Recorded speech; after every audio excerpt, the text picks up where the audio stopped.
Buenas noches, doctor. Buenas noches, compañeros. Hoy mi compañero Ariel y yo les vamos a explicar el breve trabajo de investigación que se titula así: Procesos no contenciosos, autorización para disponer bienes de incapaces, declaración de desaparición, ausencia o muerte presunta, patrimonio familiar y ofrecimiento de pago y consignación. Siguiente diapositiva. Ahora, comenzando con la introducción. Se entiende que los procesos no contenciosos son procedimientos legales que no implican una disputa directa entre las partes, sino que buscan solucionar situaciones vinculadas al estado civil, como la administración de bienes o la capacidad de una persona. Ahora, este procedimiento facilita toda esta situación que pueda necesitar la intervención judicial para proteger los derechos de personas vulnerables o ausentes, así como garantizar la seguridad de los vínculos patrimoniales. Siguiente diapositiva. En esencia, el objetivo principal de este trabajo es analizar en detalle cada uno de estos procesos no contenciosos y su aplicación práctica en el sistema legal.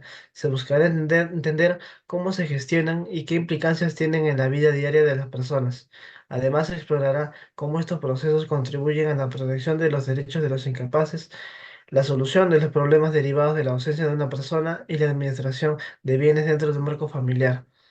Ahora finalmente se abordará el procedimiento de ofrecimiento de pago y consignación, entendiendo este como el cumplimiento de obligaciones y la solución de deudas de una manera formal y legal. Siguiente diapositiva. Ahora comenzando de lleno con los procesos no contenciosos. Estos son aquellos procedimientos judiciales en los que no existe un conflicto o una disputa directa entre las partes. En estos procesos, el juez no tiene que solucionar una controversia, sino que se limita a verificar el cumplimiento de la formalidad legal específica. Y estos procedimientos se utilizan principalmente en situaciones en las que se necesite la validación o autorización judicial de ciertos actos como la adopción de un menor, la tutela de una persona incapaz o la homologación de acuerdos entre las partes. Este tiene características que una de estas es la más destacada de los procesos no contenciosos es que tiene una simplicidad, y estos procedimientos no necesitan una investigación profunda ni pruebas complejas para que aborden los procesos contenciosos. Otras características importantes de estos procesos es la mínima intervención de las partes, a diferencia de los procesos contenciosos donde las partes deben participar activamente a lo largo del proceso, y en los procesos no contenciosos la intervención de las partes se limita a presentar una solicitud inicial y en algunos casos a aportar ciertos documentos. Siguiente diapositiva. La importancia que tiene el proceso no contencioso es que es esencial para mantener el funcionamiento eficiente del sistema judicial, dado que estos procedimientos no involucran en disputas y permite que los jueces puedan centrarse en casos más complejos que necesitan un análisis detallado y una buena solución de conflictos. Además de que su eficiencia tiene como desempeño un papel clave en la protección de los derechos, y esto permite que las personas puedan ejercer derechos importantes sin tener que pasar por los complicados y largos procesos judiciales que se da entre las partes. Siguiente diapositiva. Ahora, continuando con la exposición, la autorización para disponer bienes de incapaces. La incapacidad en el estado legal en el cual una persona no tiene la capacidad para ejercer de manera autónoma ciertos actos jurídicos debido a una condición que afecta su habilidad para comprender sus actos. Ahora, se entiende que esta condición puede ser permanente o temporal, y generalmente se debe a situaciones como enfermedades mentales, discapacidad intelectual o de deterioro físico que afecta a la incapacidad cognitiva, como en los casos de demencia. Este tiene como objetivo disponer bienes de una persona incapaz, es que debe asegurar sus propiedades y que sean gestionadas de manera adecuada y en su beneficio, siempre teniendo presente su bienestar y sus derechos. Siguiente diapositiva.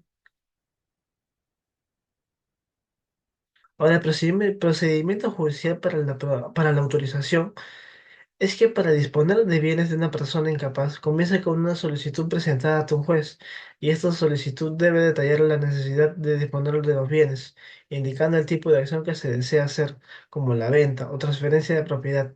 El juez mirará la solicitud para asegurar de que la persona incapaz de este esté debidamente personificada por un tutor o un curador y que la acción solicitada sea en beneficio de la persona incapaz. Ahora, esa también tiene condiciones legales. Primero, que la solicitud debe ser presentada por el tutor o curador designado por el juez o por cualquier persona que actúe en nombre de la persona incapaz.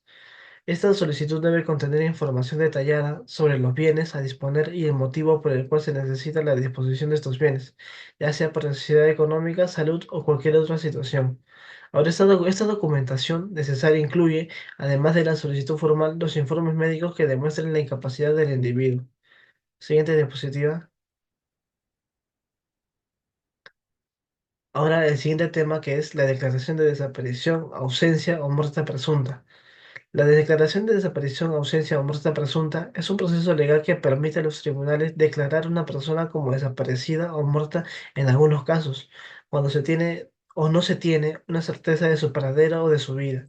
El procedimiento judicial para declarar la desaparición o ausencia de una persona que comienza con la solicitud de los familiares o interesados ante un tribunal. La solicitud debe incluir los hechos que prueben que la persona está ausente por un periodo determinado y que no hay información sobre su paradero. Y es necesario que se presenten pruebas suficientes para demostrar que a pesar de los esfuerzos por encontrar a la persona, no se ha logrado obtener información sobre su ubicación. Siguiente diapositiva. El procedimiento para la declaración de desaparición o ausencia. El procedimiento judicial para declarar la desaparición o ausencia de una persona comienza con la solicitud de los familiares o interesados ante un tribunal, y que esta solicitud debe incluir los hechos que prueban que la persona ha estado ausente por un periodo determinado y que no hay información sobre su paradero. Ahora, una vez presentada esta solicitud, el juez evaluará las pruebas y si considera que hay motivos suficientes, dictará la declaración de ausencia o desaparición. En el caso de que la persona no haya sido encontrada después de un periodo determinado, de 1 a 3 años, dependiendo de la legislación local, el juez podrá emitir la declaración de ausencia. Para que se declare la desaparición o ausencia de una persona, es necesario cumplir con ciertas condiciones legales, y que primero debe existir un periodo de tiempo en el que la persona haya estado fuera de contacto, y generalmente este plazo varía entre 1 y 3 años, dependiendo de la legislación del país. El plazo para iniciar el proceso de declaración de ausencia también depende de las leyes locales, y en algunos países el periodo mínimo de ausencia es de 2 a 2 años, mientras que en otros es de 3. Durante ese tiempo, los familiares de la persona pueden solicitar la intervención judicial para que se declare la desaparición y lo que permite la gestión de sus bienes, derechos y otras cuestiones legales. Siguiente diapositiva. Le doy el paso a mi Bueno, compañero.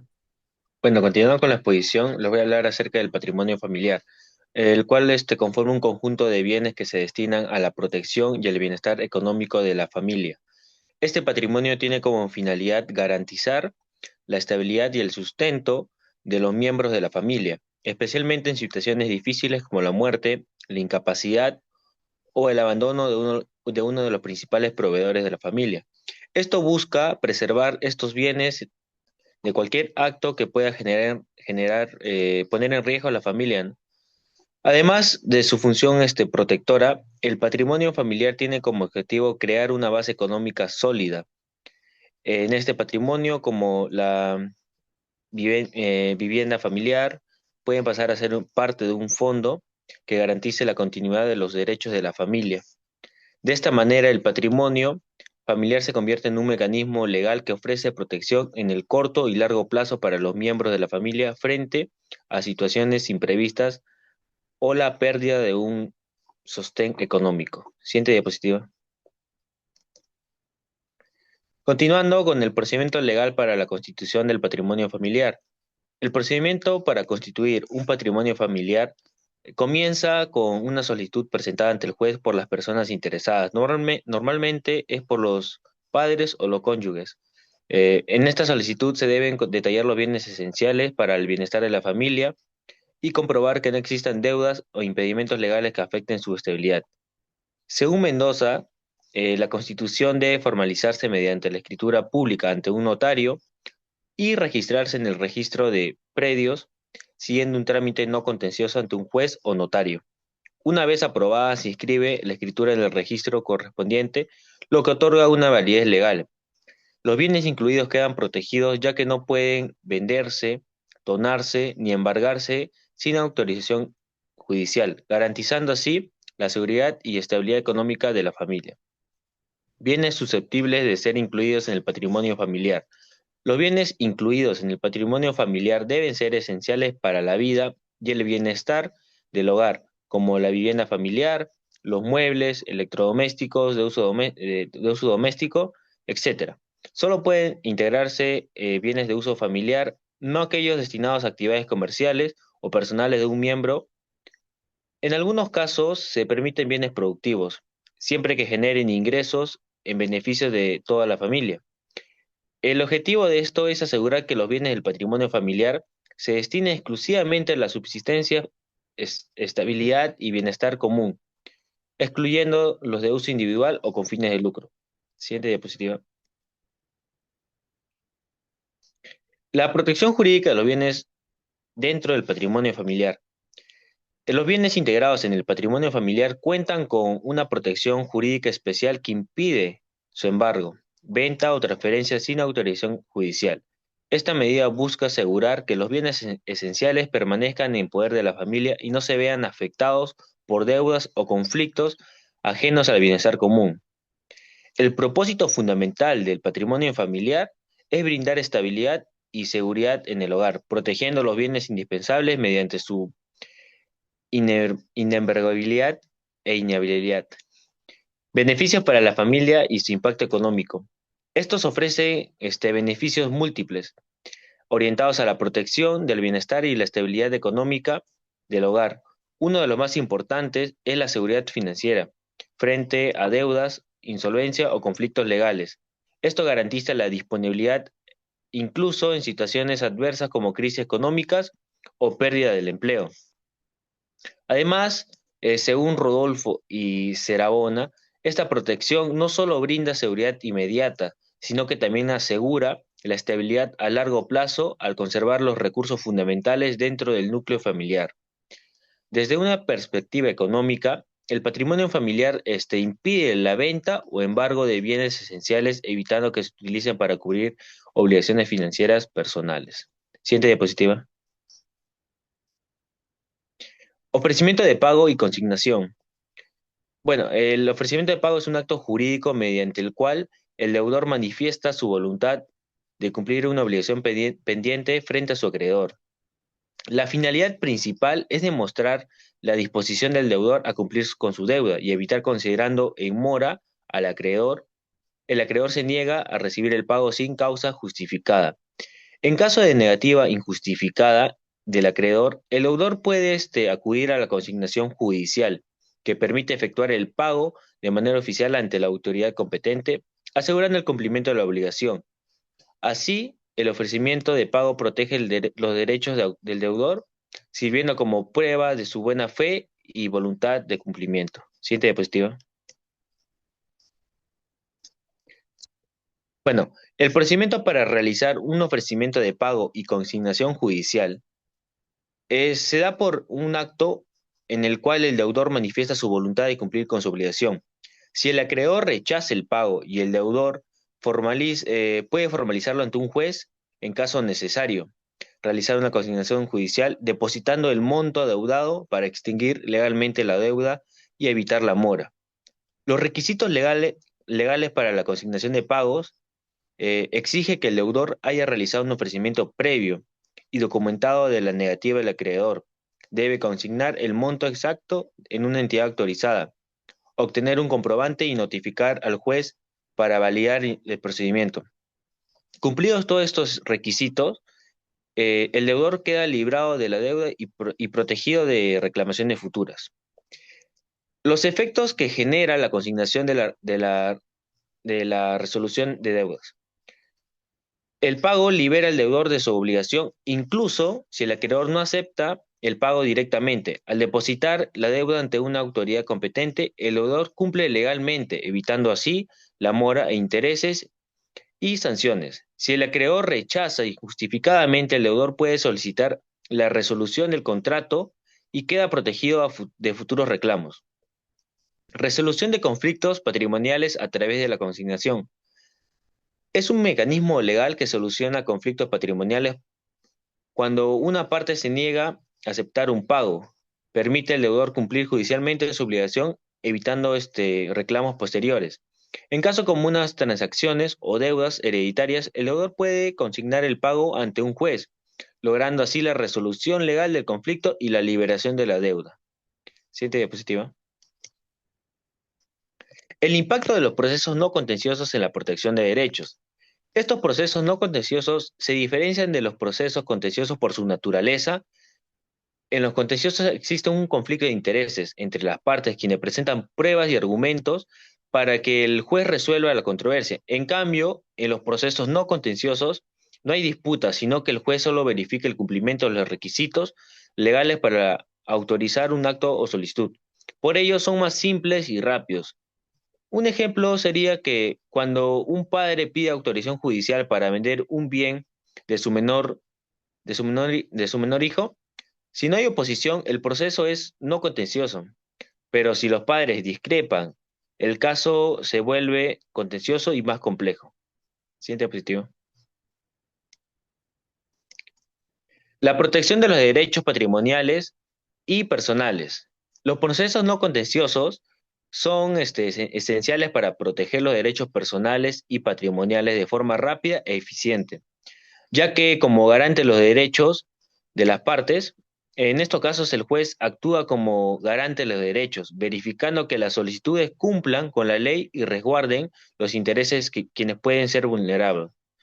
Ejemplo, son la adopción de menores, donde se protege el bienestar del niño, o la autorización judicial para administrar bienes de una persona incapaz, que garantiza la seguridad de su patrimonio.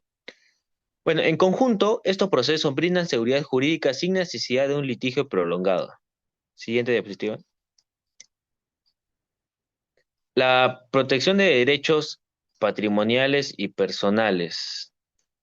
Los procesos no contenciosos cumplen un papel clave en la protección de los derechos personales y patrimoniales al permitir soluciones rápidas, seguras y sin conflictos.